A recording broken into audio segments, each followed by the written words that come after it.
This is episode 62 of Teacher Approved. You're listening to Teacher Approved, the podcast helping educators elevate what matters and simplify the rest. I'm Heidi. And I'm Emily. We're the creators behind Second Story Window, where we give research-based and teacher-approved strategies that make teaching less stressful and more effective. You can check out the show notes and resources from each episode at secondstorywindow.net. We're so glad you're tuning in today. Let's get to the show.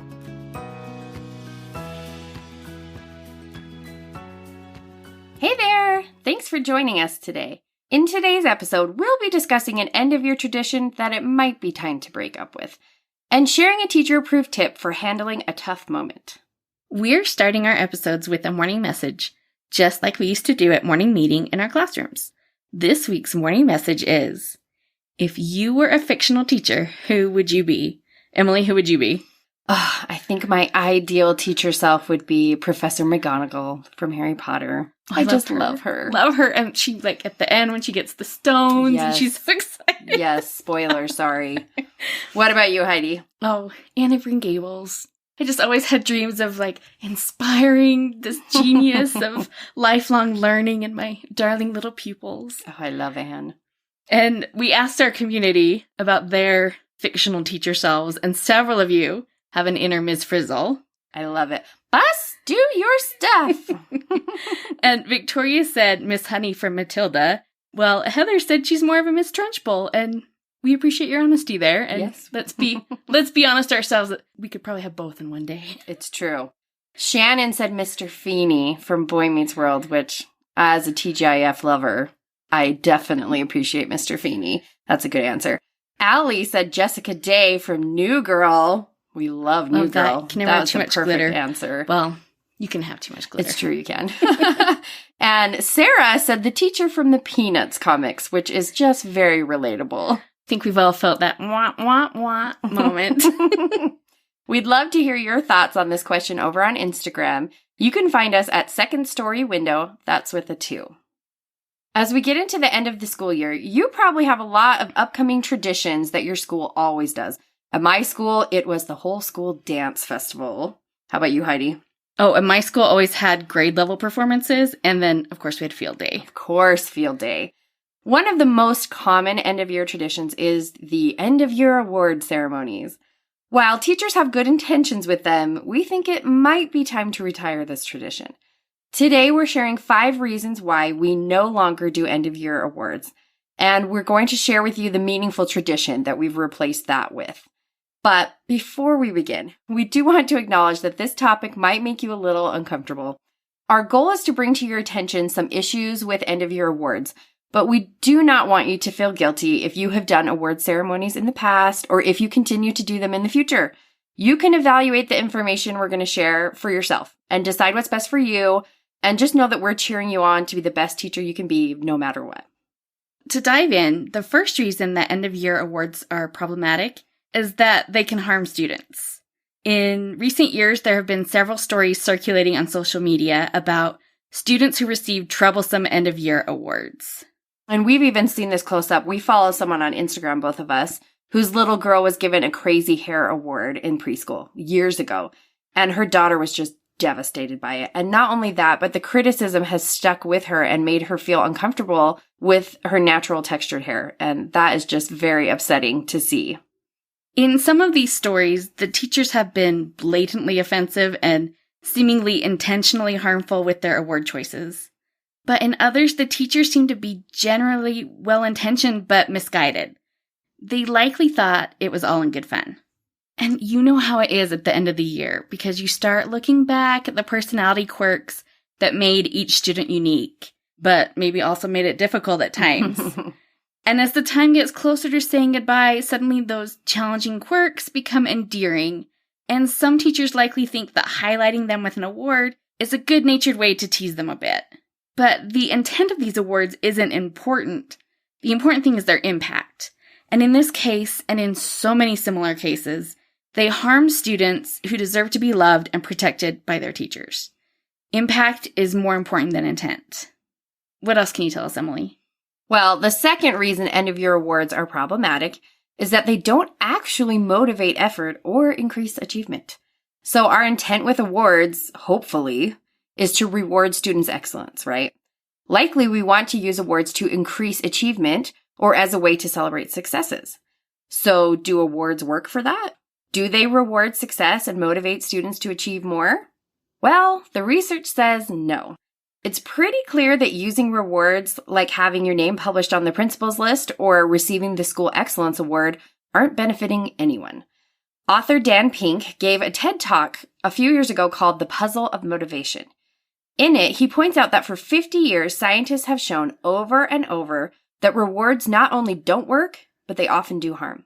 He says, rewards narrow our focus and restrict our possibilities. When I'm concentrating on completing a straightforward task with a clear finish line, a reward can be really motivating. It helps me weed out distractions and puts my energy towards getting things done. But is that what we're after with our teaching? So like the quote says, rewards narrow our focus and restrict our possibilities. The world we're preparing our students to inhabit requires less straight-line thinking and more creative problem solving. When we offer a reward for problem solving, we actually make it harder to solve the problem because it makes it harder to find creative solutions. But we might be able to look past that if a top student award motivated students to at least make an effort. Of course, it turns out rewards don't do that either. Everyone's favorite contrarian, Alfie Kohn, says, what studies find over and over again is the more you reward students for doing something, the more they tend to lose interest in doing whatever they had to do to get the reward. The more students are motivated to get a reward, the more the depth of their thinking, their preference for challenge, and the interest in learning tend to suffer. It's pretty clear that providing external rewards, like school awards, actually decreases motivation. And this doesn't even take into account those students who worked extremely hard, but didn't have their effort recognized when someone else who did a similar amount of work, or maybe even less, did receive an award, and what that might do for their motivation.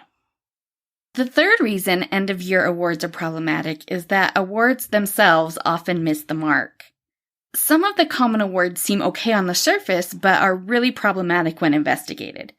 For example, awards for always being on time or never missing a day of school are often not achievements to be lauded when, 1, students often have no control over whether or not they are on time or even present for school, and 2, there are legitimate reasons that students absolutely should not be in school, like when they're dealing with a family emergency or suffering from an illness.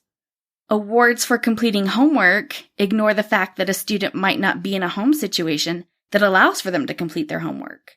They have no control over that.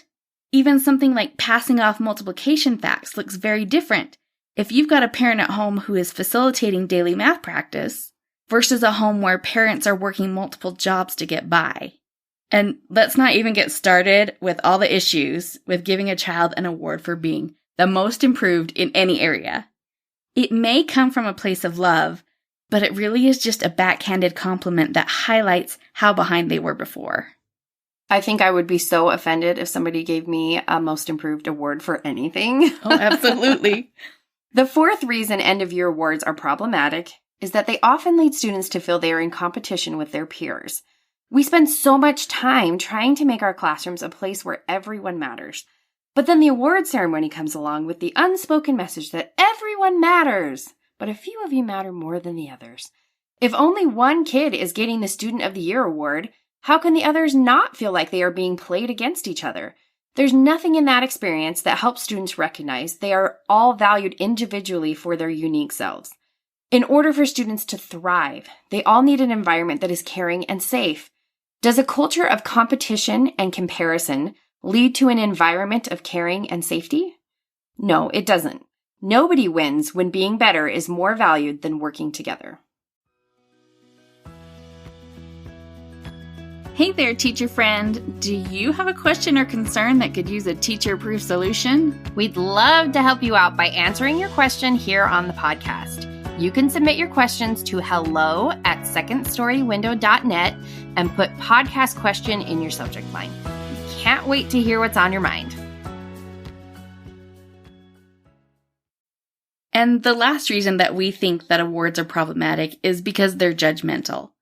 A lot of teachers feel that they don't use awards as motivation, but as celebration. And surely that's fine, right? It's not about winners and losers, but about honoring each of my students for their unique gifts and positive traits, like she's working toward her dreams, or he's such a good reader. And because we're labeling positive traits, it feels okay to stick those labels on children. But positive labels are still labels, and they box students in, stifling their ability to change and grow. What if the student who is constantly being praised for her athleticism actually loves playing the clarinet too? Maybe that's the thing she loves most about herself. Yet because of the constant praise of her athleticism, she may not feel fully able to pursue her interest as a musician. No matter how carefully you select your awards, you are still assigning a label to a student. It doesn't matter how positive that label is. You are still deciding what about them is worthy of praise. You are sending intentional and unintentional messages about what you value about them and what they should value about themselves. It comes down to this. Nobody should get to be the judge of what makes a child feel proud, including their teacher. The Best Helper Award winner might long to be recognized for her artistic talent and feel like that award ignored what she treasures most about herself. And I can speak from experience on this particular example because my darling artistic daughter in 3rd grade received this award, and she didn't feel like it knew her at all. The goal as a teacher shouldn't be to do an award ceremony to make your kids feel special for a moment, assuming you are even able to achieve that goal with a piece of paper. The goal is for students to know they are special, even if nobody else recognizes the thing they value about themselves. But don't despair. An easy tweak can turn your end-of-year awards from a harmful ceremony to a meaningful celebration. Here's how we have reimagined this tradition. We start by letting students choose their own awards. If the goal with our awards is to truly honor our students for their unique talents and growth, who better to be the judge of that than the students themselves? They are the ones who know what they truly feel proud of. So here's how we approach it. We start with a class discussion about the highs and lows of the past school year. And if your students have set goals earlier in the year, this is a great time to revisit those goals. A few meaningful prompts to guide your discussion might be 3 things I learned this year, 1 way I improved, I worked hard to, I was kind when, I didn't give up when, something I'm proud of. And you don't have to worry about trying to remember those questions because they are all in a free download we have for you in the show notes. It's good to discuss together some ideas for each of those questions to help the students start to think about their own answers. Then we'll have students work on their own reflection of those questions for themselves. Next, we share some of the different awards we have available so they know what the options are. Reaching challenging goals, growing as a learner, persevering through a difficult task, having a positive attitude, showing responsibility, showing kindness, trying hard even when it's challenging. And if none of those awards represent what a student is most proud of, we make an individual award for the success that they want to celebrate. And it's okay if more than one student has the same award because they represent something unique and personal for each child. This way, students have an award that reflects an accomplishment that they truly value and are proud of, without anyone telling them what they should be proud of. And now the parents are learning about something their child genuinely feels they succeeded at and they feel is meaningful.